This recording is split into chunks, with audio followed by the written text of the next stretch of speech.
तैयार करने के लिए पॉलीगॉन्स का इस्तेमाल किया जा रहा है आर्ट और डिजाइन के अंदर। पॉलीगॉन्स का जो है मैप के अंदर भी बहुत इस्तेमाल होता है। लोकेशंस और लैंडमार्क को शो करने के लिए पॉलीगॉन्स का इस्तेमाल हो रहा है। कहां पर? मैप के ऊपर। और पॉलीगॉन्स का साइंस के अंदर भी बहुत इस्तेमाल हो रहा है मॉलिक्यूलर स्ट्रक्चर्स को रिप्रेजेंट करने के लिए। इसका बहुत ज्यादा इस्तेमाल होता है। तो ये थी कुछ चंद एप्लीकेशंस ऑफ पॉलीगॉन्स। अब हम करते हैं इसका मेन टॉपिक की तरफ जाते हैं, जो कि है हमारा geometrical properties of regular polygon. अब एक पॉलीगॉन को तो डिस्कस कर लिया, अब एक रेगुलर पॉलीगॉन क्या होती है? रेगुलर पॉलीगॉन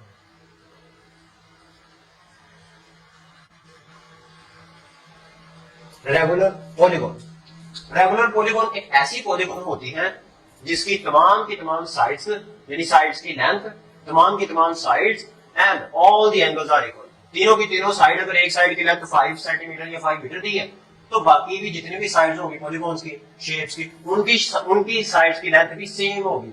यानी तमाम की तमाम साइड्स की लेंथ उनकी क्या होनी चाहिए? सेम होनी चाहिए। और उनके एंगल्स भी क्या होने चाहिए? इक्वल होने चाहिए। तो उसको हम क्या कहते हैं? रेगुलर पॉलीगॉन कहते हैं। जैसे इक्विलेटरल ट्राइंगल अगर हम ले लें तो वो भी क्या है? तीनों के तीनों साइड की लेंथ इक्वल होती है ट्राइंगल की। स्क्वायर ले लें, उसकी भी तीनों के तीनों साइड की लेंथ क्या होती है? इक्वल होती है। एक्सेट्रा। इसी तरह बहुत सारी शेप्स अवेलेबल हैं, तो उसको हम क्या कहते हैं? रेगुलर पॉलीगॉन कहते हैं। अब पॉलीगॉन का हम लोगों को पता तो चल गया कि कोई भी शेप को हम क्या कहते हैं? पॉलीगॉन कहते हैं। फॉर एग्जांपल मैं एक ड्रा कर लेता हूं शेप। इक्विलेटरल ट्रायंगल मैंने ड्रा कर ली, तीनों साइड्स की लेंथ क्या है? सेम है। तो ये मेरे पास क्या है? रेगुलर पॉलीगॉन है। तो इसमें इंटरेस्टिंग टॉपिक डिस्कस करने वाला है। एंगल्स पहले मैं फाइंड आउट करना इसके सीखूंगा। एंगल्स तो इसके हम कैसे ट्रायंगल्स के अंदर वाले इंटीरियर कहते हैं, अंदर वाले एंगल्स में कैसे फाइंड आउट कर सकता हूं? सम ऑफ इंटीरियर एंगल्स, तमाम के तमाम एंगल्स का सम, टोटल अंदर कितने एंगल्स मौजूद है? यहां पर भी एंगल होगा, यहां पर भी होगा, यहां पर भी होगा, 3 एंगल हो गए। सम ऑफ इंटीरियर एंगल्स मैं कैसे फाइंड आउट कर सकता हूं? सम ऑफ ईच इंटीरियर एंगल, अंदर वाला मैं एक इंटीरियर एंगल कैसे फाइंड आउट कर सकता हूं? इसी तरह हम बाहर वाला भी देखेंगे। पहले हम देखेंगे सम ऑफ एक्सटीरियर, कहते हैं बाहर वाला, sum of exterior angle, sum of each exterior angle, हर एक ईच एक्सटीरियर एंगल। पहले हम देखते हैं सम ऑफ, ये फॉर्मूला इस्तेमाल हुए क्वेश्चंस के अंदर, सम ऑफ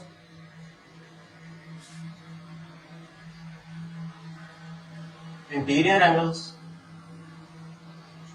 के अंदर जितने भी एंगल्स होंगे तमाम को अगर हम सम निकालना चाहते हैं तो हम क्या फॉर्मूला इस्तेमाल करेंगे? पॉलीगॉन का मतलब है हमें नहीं पता कि शेप अगर गिवन हो कितनी उसकी साइड है तो फिर उसके कितने एंगल्स होंगे। फॉर्मूला हमने क्या यूज करना है? इसके लिए फॉर्मूला हमने यूज करना है n-2 मल्टीप्लाई बाय 180 डिग्री। ये इसके लिए फॉर्मूला यूज होगा। और अगर हम क्या करते हैं, अंदर किसी भी पॉलीगॉन यानी किसी भी शेप के अंदर सिर्फ एक ही एंगल, एक ही साइड का एंगल निकालना चाहते हैं, सिर्फ एक एंगल,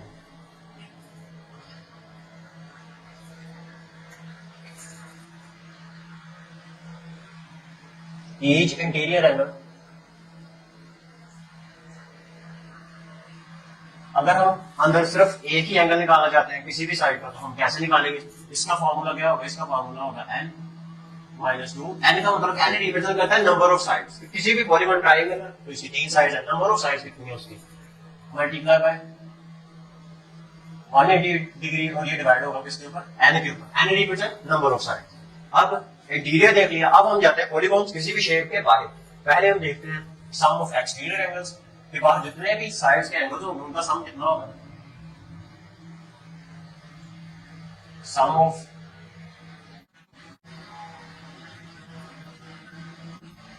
एंगल्स, याद रखें वो क्या आता है? वो हमेशा 360 डिग्री ही होगा, वो होगा 360 डिग्री। और अगर हम बाहर एक साइड का एंगल देखना चाहते हैं, ईच एक्सटीरियर एंगल, उसके लिए क्या करना है? इसको भी नंबर ऑफ साइड के ऊपर क्या कर दूंगा? डिवाइड कर दूंगा। 360 divided by n represent number of sides, ये हो गई। और अगर हम क्या चेक करना चाहते हैं, एक पॉलीगॉन गिवन है, स्क्वायर ले लूं, कुछ भी ले लूं, अगर हम चेक करना चाहते हैं उसके अंदर नंबर ऑफ डायगोनल्स कितने हैं, उसके लिए फॉर्मूला क्या यूज होगा? यही शेप है, नंबर ऑफ स्क्वायर ले लेता हूं, ये वाला, इसको कहते हैं डायगोनल्स। ये वाला ऑपोजिट साइड्स आपस में अगर हम मिला दें, तो अगर मैं चेक पॉलीगॉन में चेक करना चाहता हूं कि मेरे पास नंबर ऑफ डायगोनल्स कितने हैं, तो उसका फॉर्मूला क्या होगा? टू चेक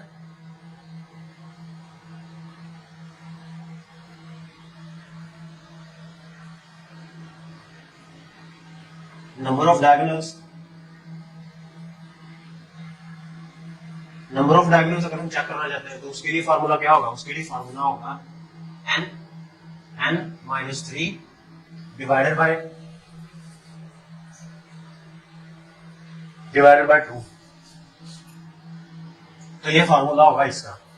ये तीन ही चीजें हैं, 1 2 3 4 और 5 फार्मूले यही एक्सरसाइज के अंदर इस्तेमाल होने। अब एक और इंटरेस्टिंग टॉपिक और बहुत ही इंपॉर्टेंट टॉपिक है, वो है टेसिलेशन। ये टेसिलेशन क्या होती है?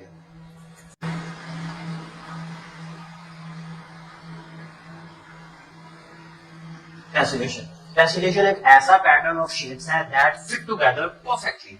कि जब हम डिफरेंट शेप्स को आपस में मिलाएं तो मेरे पास एक ऐसा पैटर्न तैयार होगा जिसमें ना ही कोई गैप होगा और ना ही वो शेप जो आपस में मिलाता है, ना ही वो शेप्स आपस में क्या होंगी, ओवरलैप होंगी और वो कवरिंग करती जाएंगी एक प्लेन को। अब जो टेसिलेशन है ये एक शेप से भी मिलकर हम बना सकते हैं या कॉम्बिनेशन ऑफ शेप नहीं होता है एक टेसिलेशन। टेसिलेशन एग्जाम्पल के जरिए हम देखते हैं। अब मैं कंसिडर कर लेता हूँ एक इक्विलेटरल ट्राइंगल जिसकी तीनों के तीनों साइड की लेंथ क्या होती है, बराबर होती है। अब मैं क्या करता जाऊंगा, इस सेम ही मैंने शेप इसमें ऐड करती जानी है और मैंने एक पैटर्न ऑफ शेप देखूंगा।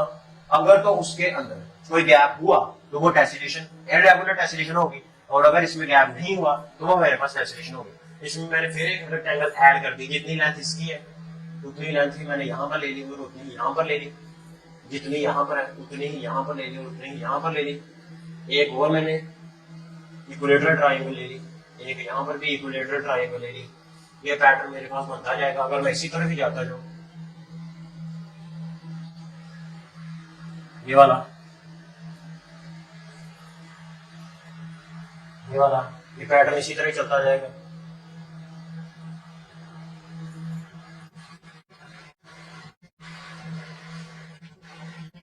इक्विलेटरल ट्रायंगल में ऐड कर सकता हूँ इसमें, तो ये मेरे पास एक परफेक्ट शेप बन सकती है। यहाँ पर ये छोटा आ रहा है, यानी ये मेरे पास इसमें कोई गैप आ रहा है। जब मैं आपस में सेम शेप यानी इक्विलेटरल ट्रायंगल उसको ऐड कर रहा हूँ तो इसको हम कहते हैं टेसिलेशन। इतनी अच्छी तरह से एग्जांपल मैंने नहीं समझाई, लेकिन बुक के ऊपर अच्छी तरह डिटेल से एग्जांपल समझाई है, वहां पर देख लेना, ये सारी की सारी चीजें क्लियर हो जाएंगी। तो हम चलते हैं एक्सरसाइज के 9.4 और उसका हम पहला क्वेश्चन देखते हैं, क्वेश्चन नंबर 1। इसमें वो क्या कहता है? क्वेश्चन नंबर 1 के 4 पार्ट्स में दिए हैं और चारों को हम बारी बारी सॉल्व करेंगे। पहले हम देखते हैं क्वेश्चन नंबर 1 है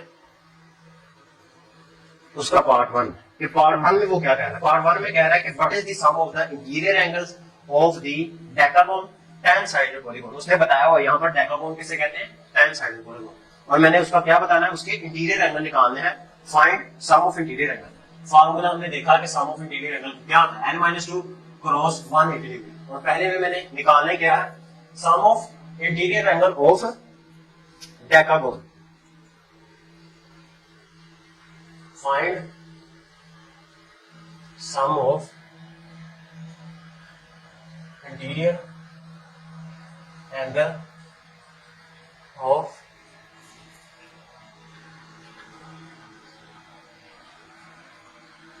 डेकागोन। ये चीज पहले क्वेश्चन पार्ट में उसने पूछी है, ये चीज मैंने निकाली। अब एक डेकागोन क्या, एक डेकागोन पॉलीगॉन क्या होती है? ये डेकागोन शेप क्या होती है? एक 10 साइडेड, कोई भी 10 साइडेड शेप, यानी एक 10 डेकागोन एक 10 साइडेड शेप होगी और उस जिसकी यानी 10 साइड्स होगी, उसको मैं क्या कहूंगा? डेकागोन कहूंगा। और एन यानी कि मेरे पास एक ऐसी शेप है उसकी साइड्स कितनी? एन रिप्रेजेंट करता है नंबर ऑफ साइड्स। कितनी साइड्स को मिलाने से एक डेकागोन बनती है? 10 साइड्स को। फिर मैं 10 साइड्स को मिलाऊंगा तब मेरे पास जाके एक डेकागोन बनेगी। और मैंने निकालना क्या है? सम ऑफ इंटीरियर एंगल मैंने निकालना क्या है? सम ऑफ इंटीरियर एंगल और सम ऑफ इंटीरियर एंगल का फार्मूला होता है मेरे पास, इसका फार्मूला होता है n-2 मल्टीप्लाई बाय 180 डिग्री। अब एन की जगह सिर्फ 10 को पुट कर देना है तो क्वेश्चन सोल्व हो जाना है। एन की जगह 10 को पुट किया तो ये आ जाएगा मेरे पास 10 माइनस 2 मल्टीप्लाई बाय 180 डिग्री।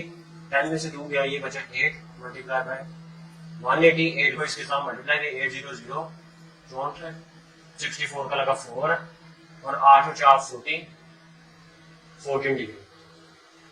तो ये होगा उसका इंटीरियर एंगल ऑफ डेकागोन। यही चीज हमने निकालनी थी। अब इसका पार्ट 2 देखते हैं। 2 में क्या निकालना है? Calculate the measure of the side each interior angle of a regular hexagon. अब मैंने ईच इंटीरियर एंगल निकालना है हेक्सागोन का। Find each interior angle of hexagon, regular hexagon. Word उसने यूज किया है रेगुलर हेक्सागोन। वर्ड उसने किया यूज रेगुलर हेक्सागोन। यही चीज उसकी मैंने निकाली। अब रेगुलर का हमने पढ़ा था कि जिसकी तमाम की तमाम साइड्स की लेंथ बराबर हो और एंगल्स क्या हो, इक्वल हो, उसको हम कहते हैं रेगुलर पॉलीगॉन। और यहाँ पर रेगुलर क्या है? हेक्सागोन।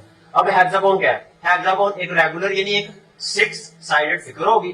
6 साइडों को मिलाने से एक ऐसी फिगर बनेगी जिसको हम क्या कहेंगे? रेगुलर हेक्सागोन कहेंगे। फिगर मैं तैयार कर लेता हूँ। इसकी एक साइड मैंने ड्रॉ कर ली, यहाँ पर एक, यहाँ पर एक, यहाँ पर फिर एक, यहाँ पर फिर एक, यहाँ पर, और इनको आपस में मिला दिया। ये जो मेरे पास एक 6 साइडेड फिगर बनेगी इसको मैं कहूंगा हेक्सागोन।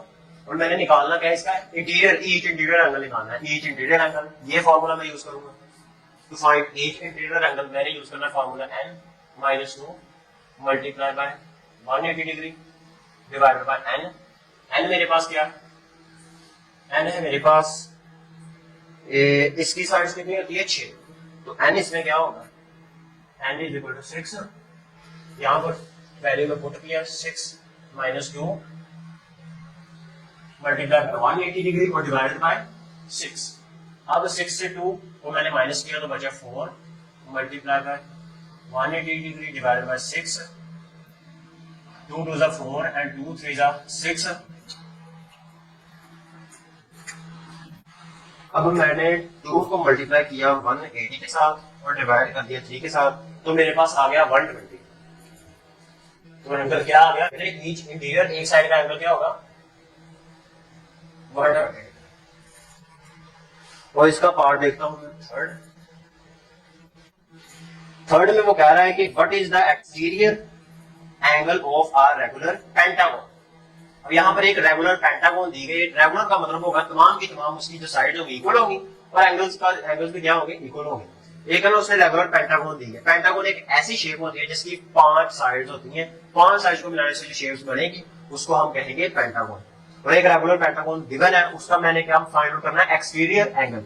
सिर्फ एक एंगल बताना है उसका, सम ऑफ एक्सटीरियर एंगल नहीं निकालना, सिर्फ एक्सटीरियर एंगल बताना।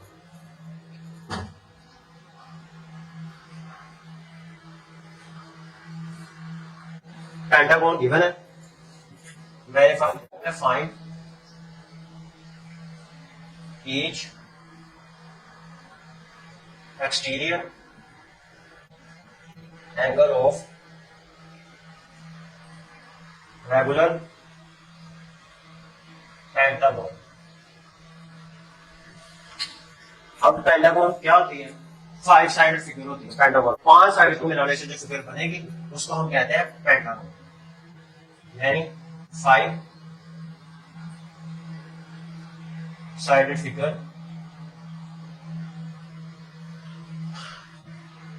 Is pentagon. तो यहाँ पर n कितना होगा? n is equal to 1 plus 5। मैंने निकालना क्या है? Each exterior angle.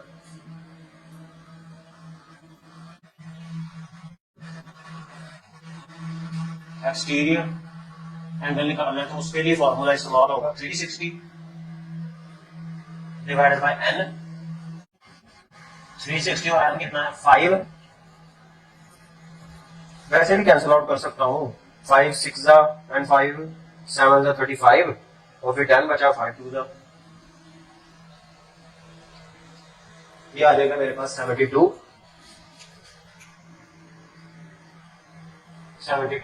Exterior angle मैंने निकालना था और वो आ जाएगा मेरे पास 72 डिग्री। अब हम देखते हैं क्वेश्चन नंबर 1 का पार्ट 4। पार्ट 4 में वो कह रहा है कि अगर sum of the interior angles of a polygon is, एक पॉलीगॉन का उसने सम ऑफ इंटीरियर एंगल मुझे कितना दिया है 1260। सम ऑफ इंटीरियर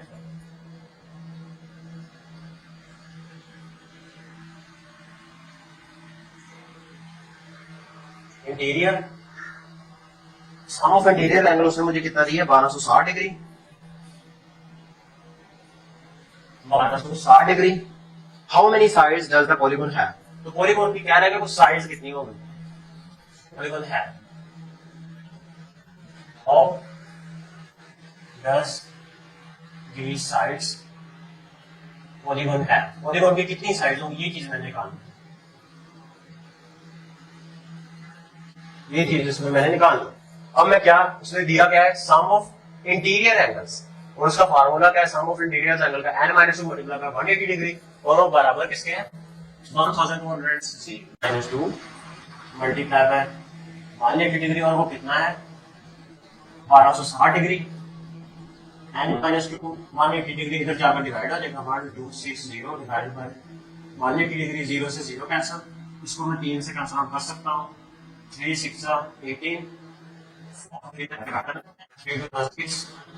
इसको फिर मैं कैंसिल आउट कर सकता हूँ, अगर साथ कैंसिल आउट कर सकता हूँ, 2 3 6 2 2 4 and 2 1 2 और 3 7 21, 2 इधर माइनस का इधर जाकर प्लस का हो जाएगा, 2 इधर जाकर 7 + 2 n = 9।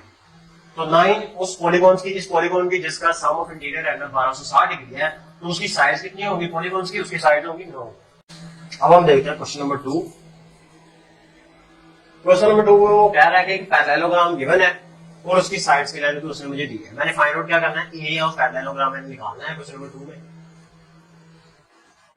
फाइंड एरिया ऑफ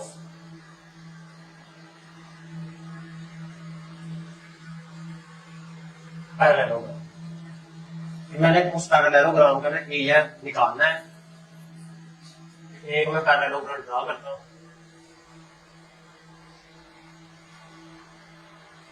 नाम दे दिया ए बी सी और डी, और इसकी लेंथ उसमें मुझे दी गई है कि पैरेललोग्राम में मेजर ऑफ ए से बी कितना है 10 सेंटीमीटर, ए से बी मेरे पास उसने दिया है 10 सेंटीमीटर, और मेजर ऑफ ए से डी कितना है वो है मेरे पास 6 सेंटीमीटर, 6 सेंटीमीटर, और मैंने एंगल उसमें मेजर ऑफ डी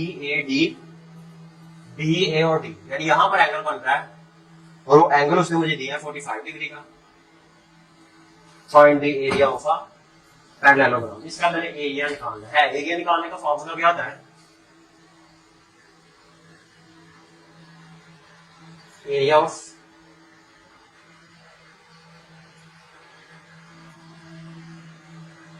इसका फॉर्मूला होगा बेस क्रॉस हाइट। अब बेस का तो मुझे पता है कि 10 सेंटीमीटर है, लेकिन इसकी मुझे हाइट का नहीं पता, तो इसकी हाइट कितनी होगी। हाइट निकालने के लिए मैं क्या करूंगा, यहां पर मैं एक लाइन ड्रा कर लेता हूं बिल्कुल परपेंडिकुलर, इसको पॉइंट नाम दे देता हूं मैं ई का। यहां पर एक मैंने ना ड्रा कर दी ये वाली ई का, ये चीज निकालनी है मैंने, ए ई और डी। सपोज कर लिया कि एक्स है, यहां पर एंगल बन रहा है मेरे पास 45 डिग्री, और इसकी लेंथ कितनी है 6 सेंटीमीटर। बेस से मुझे कोई लेना देना नहीं, मैंने निकालना क्या एक्स परपेंडिकुलर निकालना, और ये मेरे पास एक्यूरेट एंगल है, यहाँ पर 90 का बन रहा है, बिल्कुल परपेंडिकुलर लिया, और यहाँ पर होगा मेरे पास कॉम्प्लीमेंट्री एंगल। निकालना मैंने क्या है, ये एक्स निकालना है परपेंडिकुलर, यानी इसकी हाइट निकालनी है। तो उसके लिए मैं फॉर्मूला यूज करूंगा मूल बटा वेक्टर वाला, sine of theta is equal to मूल बटा वेक्टर, यानी कि परपेंडिकुलर ओवर हाइपोटेनस। तो इसके लिए मैं फॉर्मूला यूज करूंगा sine of theta is equal to, यानी परपेंडिकुलर ओवर हाइपोटेनस। थीटा कितना है 45 डिग्री,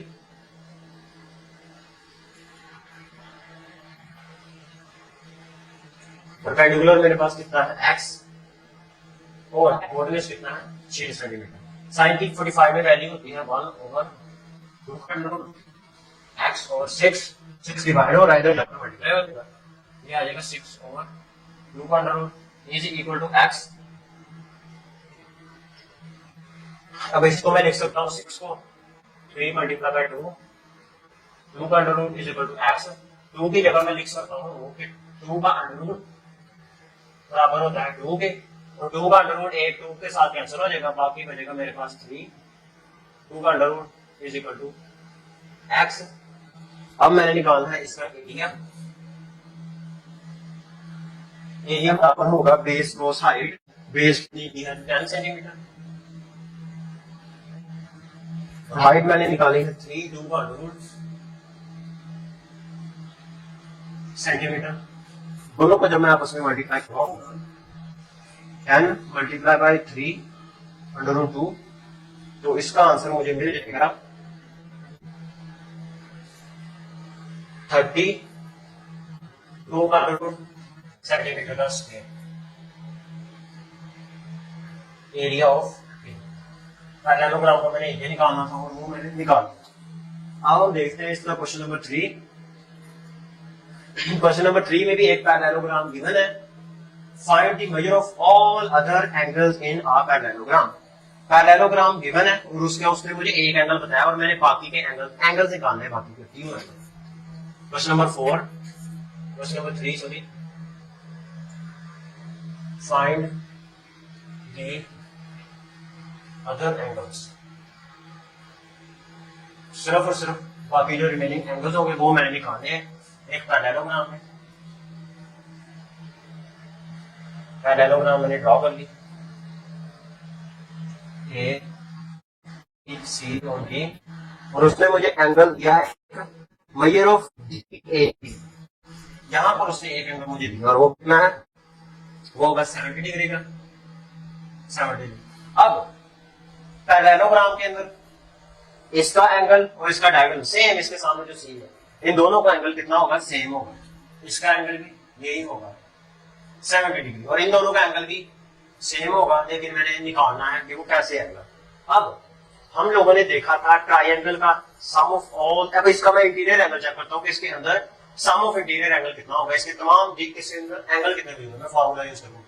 अब इसकी साइड कितनी है, 1 2 3 और 4। फार्मूला क्या है, सम ऑफ इंटीरियर एंगल का वो है मेरे पास n-2 मल्टीप्लाई बाय 180 डिग्री। तो n मेरे पास कितना है, n है जी मेरे पास 4 माइनस 2 मल्टीप्लाई बाय 180 डिग्री। 4 में से 2 गया तो बचा 2 मल्टीप्लाई बाय 180 डिग्री। तो इन दोनों को मल्टीप्लाई किया तो एंगल आया मेरे पास 360 डिग्री। इसका मतलब होगा इसके अंदर सम ऑफ इंटीरियर एंगल इसका कितना होगा, 360 डिग्री आ रहा है। तो मैं जब चारों के चारों एंगल्स को आपस में सम करूंगा तो मुझे मिलना चाहिए 360 डिग्री। जब मैं चारों के चारों एंगल यहां पर जब मैं एंगल ऑफ ए को ऐड करूंगा एंगल ऑफ बी में,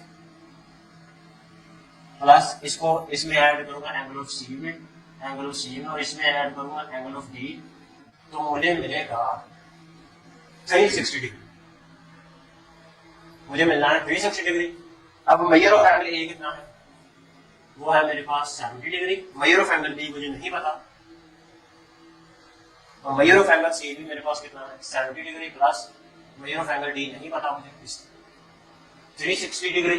70 और 70 दोनों का आपस में मैंने सम कर दिया, तो इसमें तो आ जाना है मेरे पास 140 degree plus angle of B plus angle of D is equal to 360 degree. अब जैसे ये दोनों एंगल आपस में सेम है, उसी तरह ये दोनों एंगल भी आपस में सेम होंगे, तो मैं एंगल ऑफ डी की जगह एंगल ऑफ बी लिख सकता हूं कि 140 plus angle of B plus angle of B is equal to 360 degree. दोनों को सम किया, 40 को निकाला माइनस बन जाएगा 2 angle of B is equal to 360 degree negative 140 2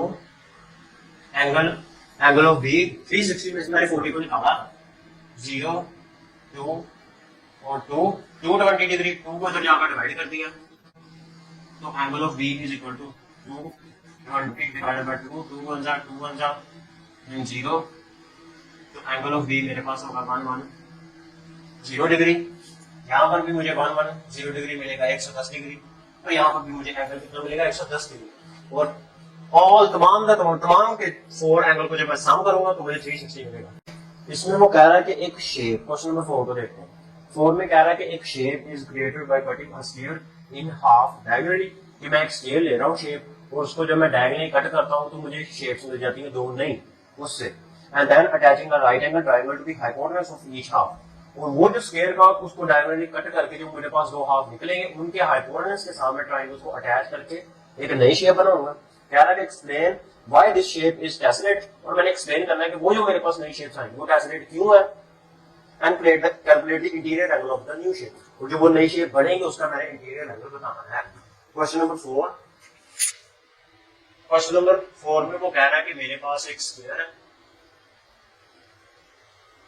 ये मैंने एक स्क्वायर ले ली, स्क्वायर जिसकी चारों साइड आपस में बराबर हो, ए बी सी और डी, डायगोनली जब मैं इसको कट करूंगा तो मेरे पास नई शेप्स आएंगी, और जो वो नई शेप्स आएंगी हाफ हाफ, उनके हाइपोटेनस के साथ मैंने क्या करना है, ट्रायंगल को अटैच करना है। तो इसकी मैंने 2 नई शेप ले ली, एक ये शेप आ जाएगी इसकी मेरे पास,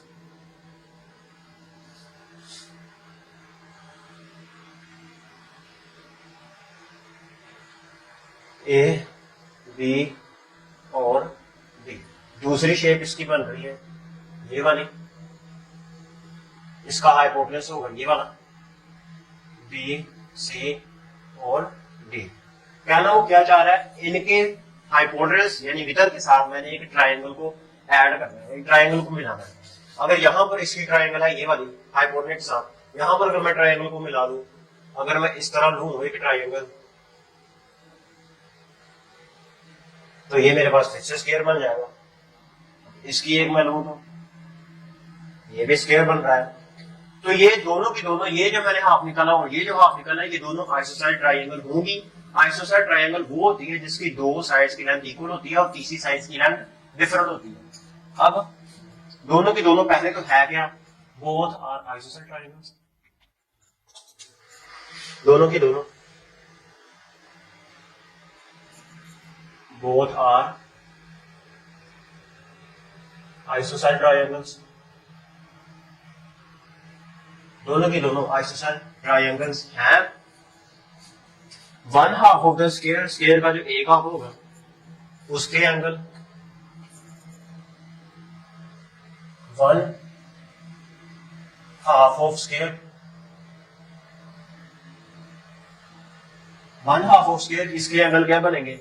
अब ये एक आइसोसेलेस ट्रायंगल है तो इसके 2 एंगल 45 डिग्री के और एक 90 डिग्री का होगा। Second half of the square, second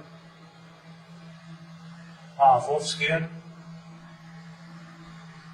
second half of square जब मैंने लेना तो वो भी एक आइसोसेलेस ट्रायंगल ही है, वो भी मेरे पास एक हो जाएगी 45 डिग्री, दूसरा भी उसका एंगल 45 डिग्री और एक एंगल इसका होगा 90 डिग्री।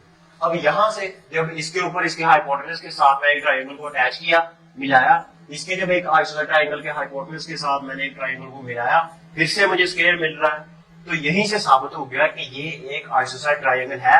ये एक टेसिलेट, ये एक मेरे पास क्या है, टेसिलेट शेप बना रहा है। टेसिलेट वो होती है जब मैं ट्रायंगल्स को 2 शेप्स को मिलाऊं, एक जो नया पैटर्न बनेगा उस पैटर्न के अंदर कोई गैप नहीं होगा। इसके हाइपोटेनस के साथ जब मैंने ट्रायंगल को मिलाया मुझे कोई गैप नहीं मिला, इसके हाइपोटेनस के साथ मैंने एक ट्रायंगल को मिलाया, अटैच किया, मुझे कोई गैप नहीं मिला। तो ये क्या है, hence it prove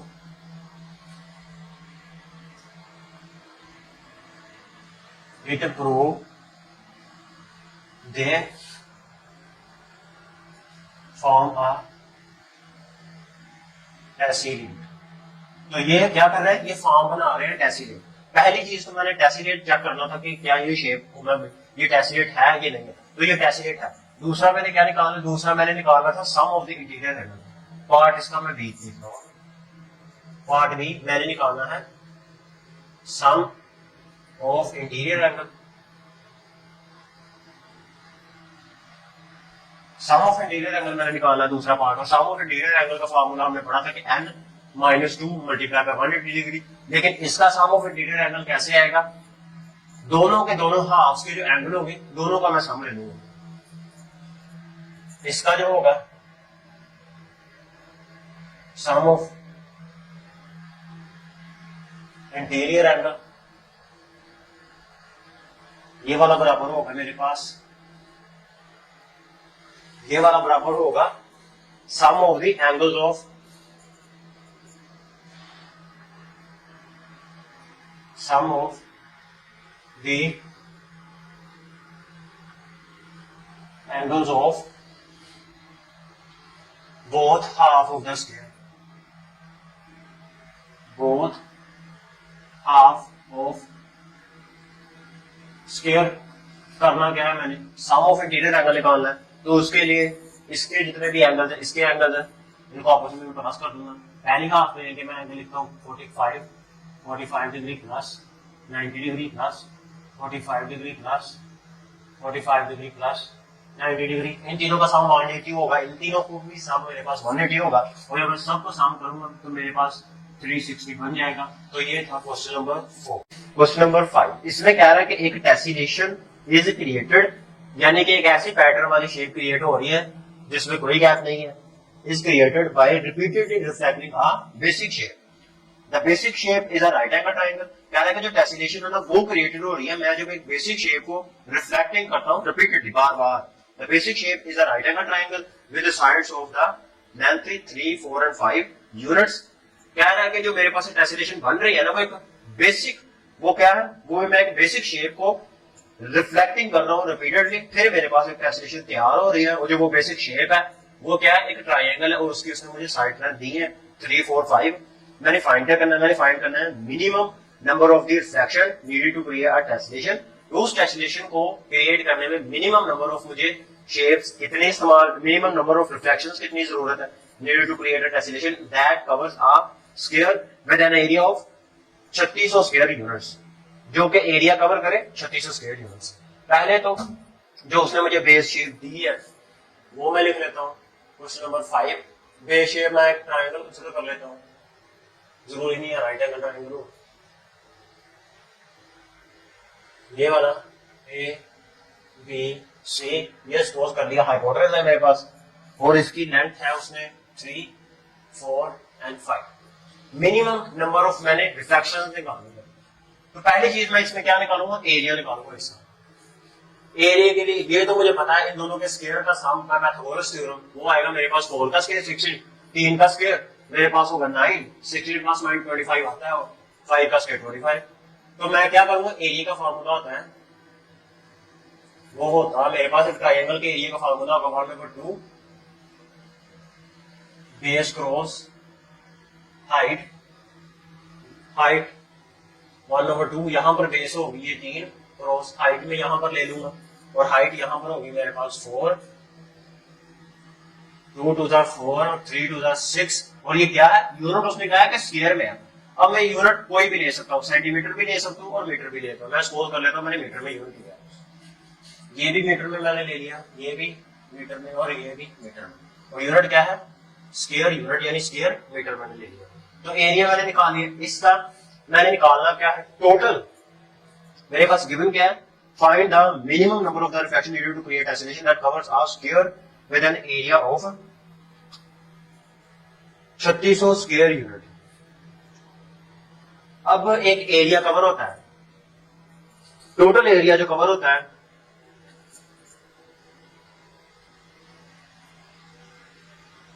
total area cover is 3600 square unit, मैं मीटर में ले लेता हूं स्क्वायर मीटर, और मैंने निकालना क्या है, टोटल नंबर ऑफ, यानी कितने नंबर ऑफ रिफ्लेक्शंस होंगे, वो मिनिमम नंबर ऑफ रिफ्लेक्शंस मैंने निकालनी है, और उसके लिए फॉर्मूला यूज करूंगा फॉर मिनिमम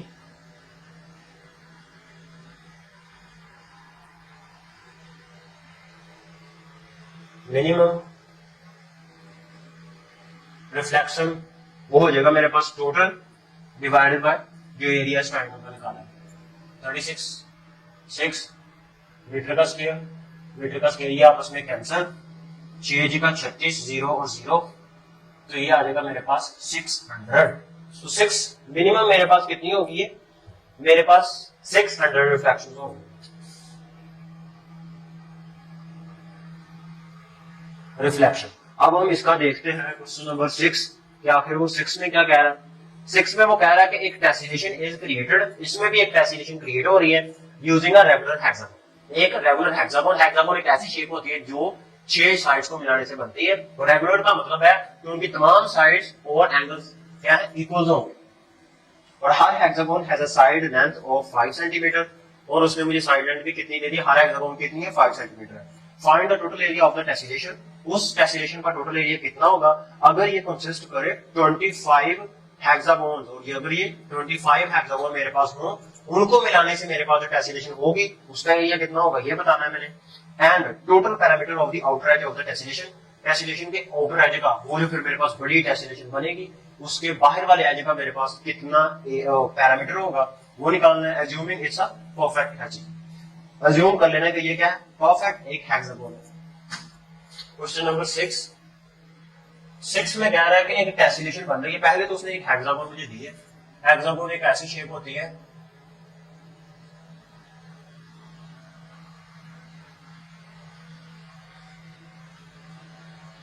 जिसकी 6 साइड, 5 लेंथ ही उसने दी है कि ईच साइड ऑफ लेंथ कितनी है, 5 सेंटीमीटर, 5 सेंटीमीटर, 5 सेंटीमीटर,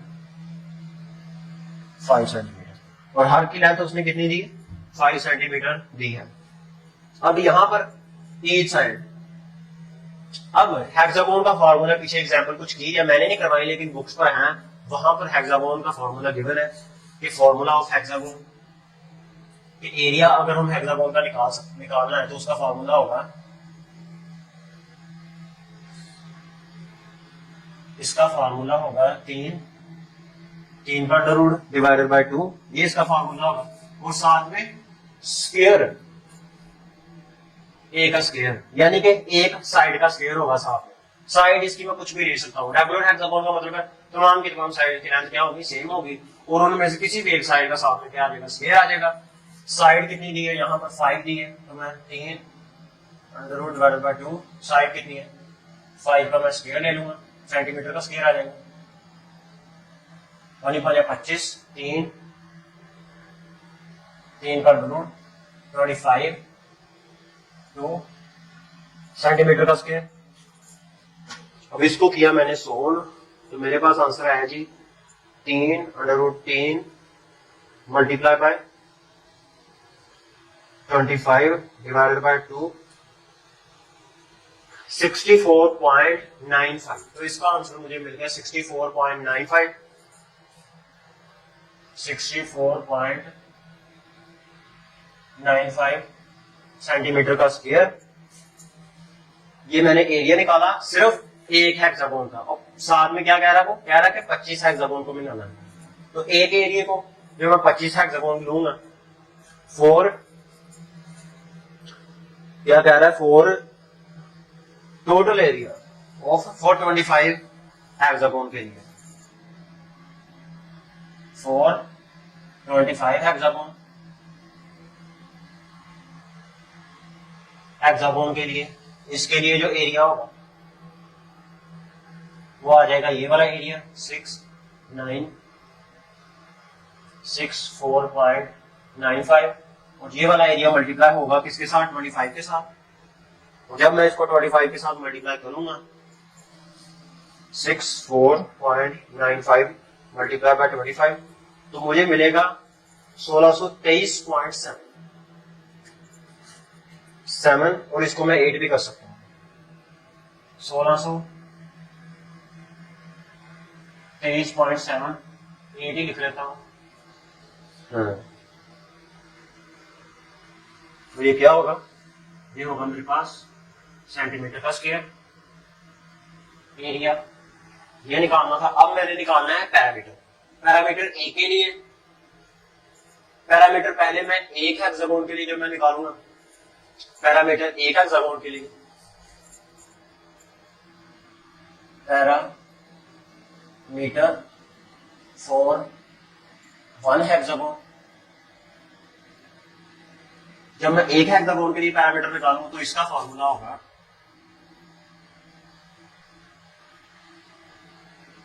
क्या होगा? इसका फार्मूला होगा कि एक वो जो शेप होगी उसकी साइड्स कितनी है और एक साइड की लेंथ कितनी है, दोनों का आपस में मल्टीपल होगा। एक साइड की लेंथ कितनी है 5, टोटल इसकी साइड्स कितनी है 6, इसके साथ मल्टीप्लाई होगा तो इसका 30 आ जाएगा। एक हेक्सागोन का पैटर्न कितना आ जाएगा 30 आ जाएगा। क्वेश्चन नंबर 7 में कह रहा है कि एक फ्लोर है, फ्लोर की विड्थ और लेंथ मुझे दी है और एक टाइल भी उसने मुझे दी है सैंपल के तौर पर, इसकी लेंथ और विड्थ कितनी है। मैंने निकालना है कि उस फ्लोर के ऊपर कितनी टाइल्स निकले लगेगी, वो टाइल्स मैंने बताना है कि एक फ्लोर जिसकी लेंथ और विड्थ मुझे पता है, मैंने उसके ऊपर टाइल्स लगानी है कि टोटल कितनी टाइल्स लगेगी फ्लोर के ऊपर। क्वेश्चन नंबर 7, पहले तो फ्लोर WRG का रेक्टेंगुलर फॉर्म के अंदर है, उसने मुझे लेंथ और विड्थ दी है 15 मीटर और 12 मीटर और एंड टाइल, और एक टाइल भी सर्कल मुझे दी है जो कि क्या है स्क्वायर की फॉर्म है, और वो किसकी लेंथ और विड्थ कितनी है 1 मीटर और 1 मीटर। दोनों का ही पहले मैं एरिया निकालूंगा, एरिया ऑफ फ्लोर निकालता हूं, वो कितना आएगा length cross width 15 multiply by 12, 15 को 12 के साथ में मल्टीप्लाई करूंगा मुझे मिल जाएगा 180 मीटर का स्क्वायर। इसका एरिया मैं निकालूंगा जब तो 1 क्रॉस 1 ये आ जाएगा मेरे पास 1 मीटर का स्क्वायर। इसका एरिया अब मैं निकालना क्या चाहता हूं कि टोटल टाइल्स फ्लोर के ऊपर कितनी लगेगी, total tiles on the floor, floor के ऊपर कितनी टाइल्स लगेगी, एरिया टोटल कमरे का कितना है divided by area of 1 tile. Total कमरे का एरिया मेरे पास है 180 मीटर का स्क्वायर, एक टाइल का एरिया कितना है 1 मीटर का स्क्वायर, ये और ये कैंसिल, तो मेरे पास 180 टाइल्स होंगी जो मैं उस फ्लोर पर लगाऊंगा। अब मैं देखता हूं क्वेश्चन नंबर 8। क्वेश्चन नंबर 8 में वो कह रहा है कि एक रेक्टेंगुलर वॉल, अब एक रेक्टेंगुलर वॉल दीवार दी है जो 10 मीटर लंबी एंड 120 मीटर वाइड चौड़ी है। How many gallons of the paint are needed to cover the wall, तो उस दीवार के ऊपर कितना पेंट, कितने गैलन्स पेंट मुझे लगाना पड़ेगा, जबकि उसने इफ 1 गैलन कवर्स 35 मीटर का स्क्वायर, एक गैलन कितना एरिया कवर करती है ये उसने मुझे बताया 10 मीटर एंड 120 मीटर वॉल। एक दीवार है चौड़ी इतनी है और लंबी वो कितनी है 10 मीटर, 120 मीटर उसकी चौड़ाई है और लंबाई कितनी है 10 मीटर, और उसने मुझे एक गैलन का 1 गैलन कवर्स 35 मीटर का स्क्वायर, एक गैलन पेंट भी मैं ले लेता हूं, उस गैलन को जब मैं दीवार पर पेंट करूंगा वो एक गैलन कितना एरिया कवर करेगी ये उसने मुझे बताया कि एरिया ऑफ 1 गैलन 1 गैलन, एक गैलन कितना एरिया कवर करेगी, वो होगा मेरे पास 35 मीटर का स्क्वायर, 35 मीटर का स्क्वायर। पहले मैं एरिया निकालता हूं पूरी की पूरी दीवार का, एरिया ऑफ वॉल वो होगा length cross width 120 multiply by 10 metre का स्क्वायर हो जाएगा, तो इसका एरिया होगा मेरे पास 1200 मीटर का स्क्वायर। अब मैंने निकालना क्या है टोटल दीवार पर कितने गैलन पेंट लगेगा ये मैंने निकालना है, तो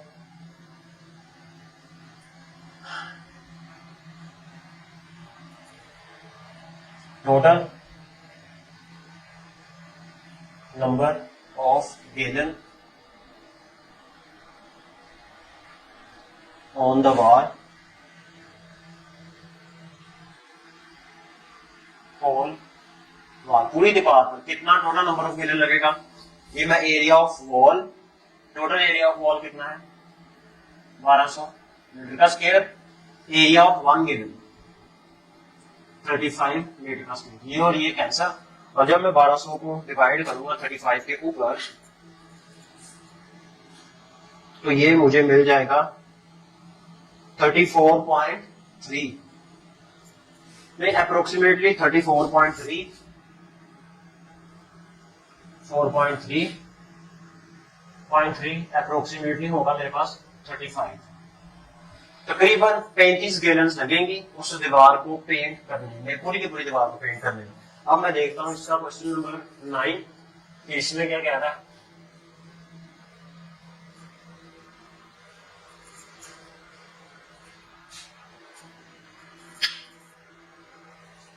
क्वेश्चन नंबर 9 इसमें कह रहा है कि एक rectangular wall has a length of 10 metre. फिर एक रेक्टेंगुलर उसने मुझे वॉल दी है जिसकी लेंथ कितनी है 10 मीटर और उसकी विड्थ कितनी है 4 मीटर। अगर 1 litre of the paint covers, 1 litre paint cover कितना करता है 7 मीटर का area. How many litres of the paint are needed to cover the wall. अब यहाँ पर मैंने पेंट लीटर के हिसाब से लेना, ना कि गैलन्स के हिसाब से जो मैंने यहाँ पर लिया है। उसमें भी वही एग्जांपल है कि एक वॉल है रेक्टेंगुलर फॉर्म की और उसका एरिया उसने वॉल दी है, उसकी लेंथ कितनी है 10 मीटर, विड्थ कितनी है उसकी 4 मीटर। पहले इसका मुझे चाहिए area,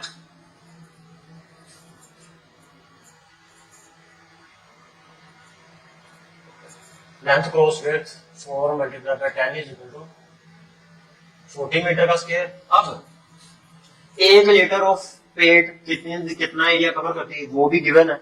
1 litre of paint covers the area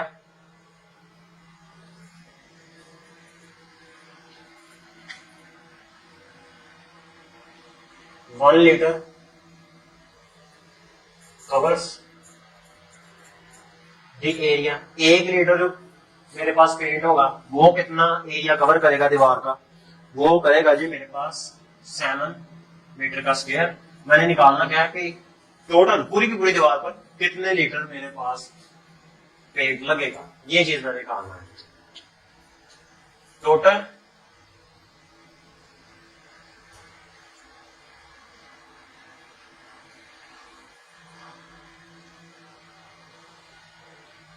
liters of paints to cover the wall। ये हो जाएगा total area of the wall, वो है मेरे पास 40 मीटर का square and 1 litre of the area of a, ये 1 लीटर पेंट कितना एरिया कवर करती है 7 मीटर का स्क्वायर। ये और ये आपस में कैंसिल, और जब मैं 40 के ऊपर 7 को डिवाइड करूंगा ये मुझे देगा 5.714 और ये अप्रोक्सीमेटली होगा 5.714 अप्रोक्सीमेटली 6 मैं कह सकता हूँ कि 6 लीटर लगेगा मुझे इतना वॉल, इतनी वॉल के एरिया को कवर करने में। इसका देखता हूँ मैं क्वेश्चन नंबर 10, लास्ट वाला क्वेश्चन। इसमें वो क्या पूछ रहा है,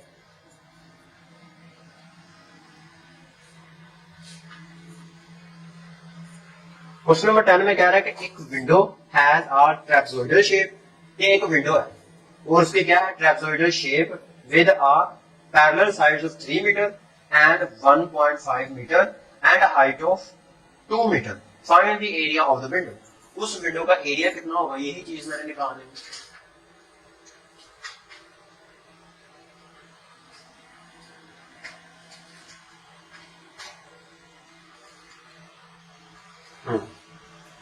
एक विंडो है ट्रेपेजोइडल शेप में विद पैरेलल साइड्स, उसकी दो पैरेलल साइड मुझे दी है 3 metre and 1.5 metre and height of, उसकी हाइट कितनी है 2 metre. Find the area of the window. सिर्फ मैंने विंडो का एरिया निकालना है।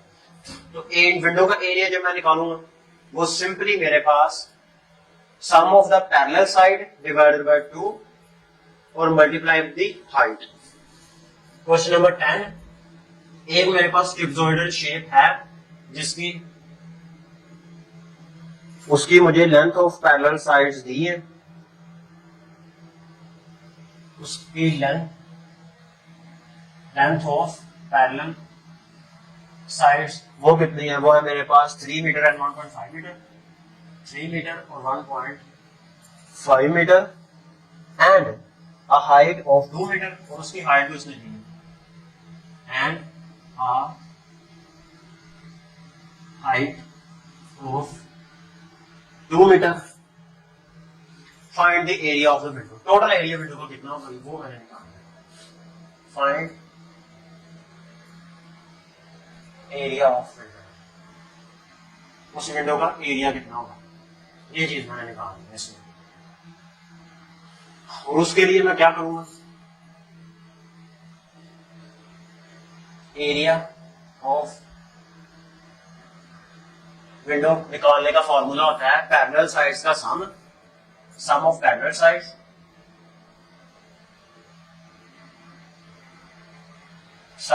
Divided by 2 multiply by height,